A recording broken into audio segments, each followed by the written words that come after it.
Нов успех постигна 10-годишната Јована Давидкова, членка на шаховскиот клуб Кочани. Таа го освои првото место на државното првенство на Македонија во својата конкуренција и се закити со пехар и медал. За само неколку години нејзиниот талент дојде до целосен израз, па пласманот меѓу најдобрите пионери во државата воопшто не е изненадување. Во изминатиот период таа имаше и други забележителни настапи на домашно и меѓународно ниво, што и донесе повеќе награди и признанија.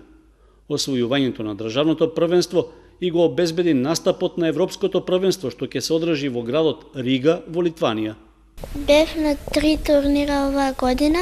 Во наумски порче освоив прво место девојчињата, во меѓународниот турнир Јакја Кемал освоив 4-то место девојчињата и на државниот прво место, со тоа што се стекнав да одам на европско. И таму ќе има категории и од 10 сакам да бидам на некое погорно место. Председателот на шаховскиот клуб Тодор Милосиев е и тренер на младата Давидкова, покрај која тој работи со уште тројца талентирани пионери.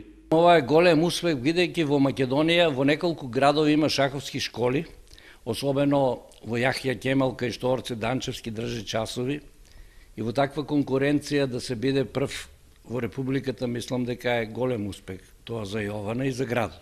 Да упатам апел до организациите во градот да помогнат на шаховскиот клуб. Ние ќе упатиме барање до повеќе фирми, бидејќи не треба да се испушти оваа шанса Јована да настапи во Рига, Литванија, на Европското првенство, каде што мислам може да постигне прилично добар резултат, бидејќи еве сега пред еден месец беше на турнирот во Јахја Кемал. Тоа беше меѓународен турнир со учесници од Норвешка, Белгија, Бугарија, Грција.